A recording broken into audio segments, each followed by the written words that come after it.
What happened to your old bow? The old bow broke. What do we do when something breaks? Fix it. Fix it. That's right, we're gonna fix it. Something amazing has happened to me in the past few years. And no, it's not my YouTube channel or Shatterproof Archery. And I'm not talking about my wife's career success, even though that's awesome. What's been wild is having children. In the past 2.5 years, we've been blessed with 2 little boys, and the oldest is now almost 2.5 years old. A few weeks ago, I built this Osage orange bow for him, and just kind of as a fun project, really. He's 2.5, he's not gonna really shoot it. But he grabbed it up and gave it a good effort, and I kept it at the workshop, and when I got home, he asked me to bring it home. So I put a blunt tip on it and brought it home so he could shoot it safely. Even though it's a bow and you gotta be safe, this one was more of a toy. And we had some friends over, and a good-hearted person tried to help my son shoot the bow. They pulled it back a little too far, and sadly, the Osage bow broke. My son was not happy at all and asked for me to make him another bow. So that's what we're doing today. We're going to make the Indestructible kids bow. Even though a wood bow is awesome and fantastic, if someone doesn't know the skills to use it, the chances of it breaking are a whole lot higher than if you use something like fiberglass. And we're gonna use a piece of koa wood from Hawaii. A friend and customer of ours sent this over to us to use in a project or in a video, so Sam, thank you so much. But I'm gonna use this mixed with fiberglass and super glue to try to make a really cool kids bow. I picked up this piece of fiberglass at Shatterproof, and because it's such a short bow, I can use this one 72-inch piece to make the entire bow.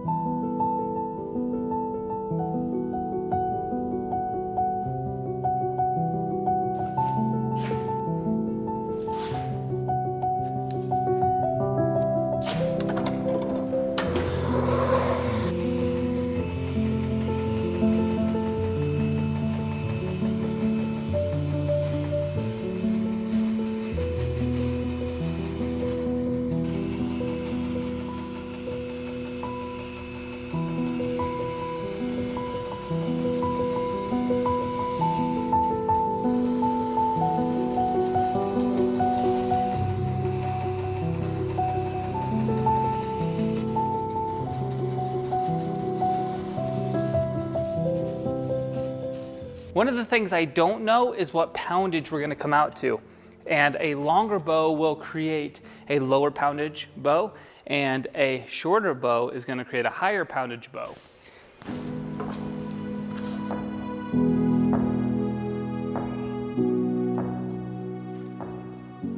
So what we're left with is one 37.5-inch piece, and that'll be on the back of the bow. And then we've got 17.25-inch pieces, which will be the tops on the belly that'll come in on this side. And that'll equal a 37.5-inch full-length bow, maximizing our piece of fiberglass.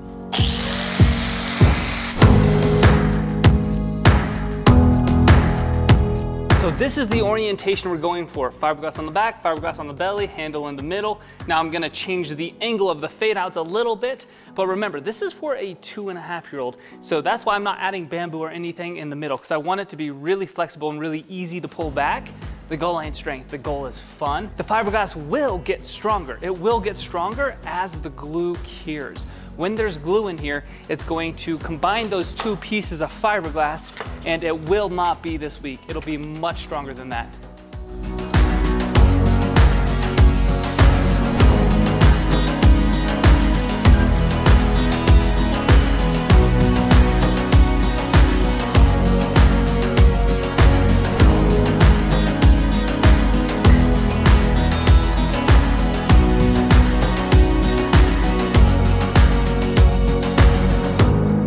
Okay, so this is my basic setup right here.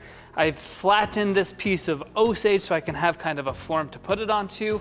We've got our riser done. Now it's time to glue this together. So we're gonna clean up these ends. We'll grab our CA glue and see what we can do.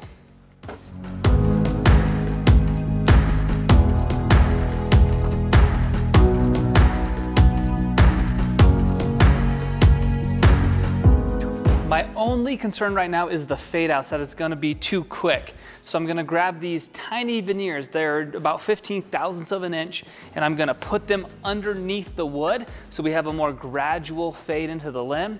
That way, hopefully the tiller will be better and not hinge right at the fade out.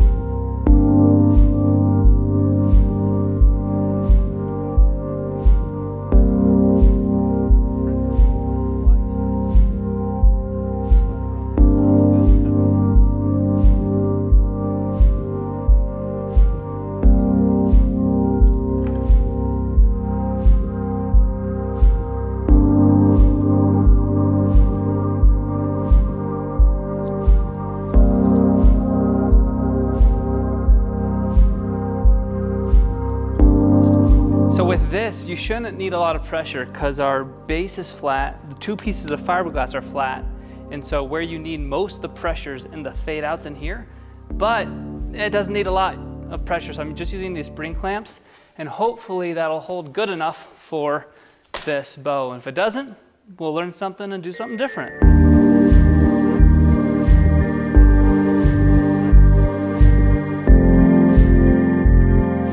I made a slight mistake, but it's completely fixable. So I should have put a tape layer between the wood and the fiberglass. And you can see I've got some wood on the back of the fiberglass. Now I will be able to just sand that off, but it's gonna take a little minute. So the next steps are to clean up all this junk because I was a little lazy, and then we're gonna do a continuous taper, then the tip overlays, and then we'll get to the really fun stuff.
guys, if this video earned your subscription, please subscribe, because the bigger the channel gets, the bigger and better these videos will get. Thank you so much. Okay, now to the best part of the video. I think this is pretty cool, although my opinion doesn't matter the most. So we'll get to that in a second. But first, it turned out more of a D-style bow, so to speak. This is a little thicker, I think, than I would have liked it. I probably could have even feathered it a little more. But overall, the tiller's pretty good. It's just a little flatter off the handle than I wanted. I'd rather it be flat than not flat though, but that's gonna cause these tips to be a little whip-ended and start to stack a little bit earlier. But that's okay, because that's plenty far for my son. And my goal to make this the indestructible bow, I think, has come true. Now, never try this ever with a real bow. This will not be good at all. But with like a 8-pound bow or a 6-pound bow like this, if you overdraw it, the string comes off and the bow is still fine. It's because it's 100% fiberglass. That's what I want in this kid's bow. That's awesome. That's perfect. I'm gonna use this blunt tip, and then we can set up like a cardboard box or something, and he can shoot it pretty safely.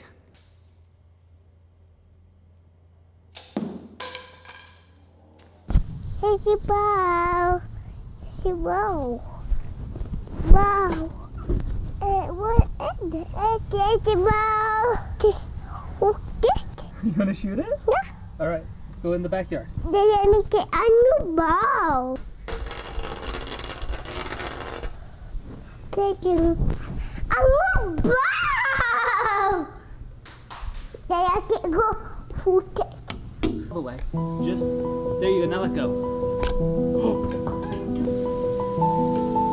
Good job. Oh, over the deck. Yep. Oh! You hit him. Yep.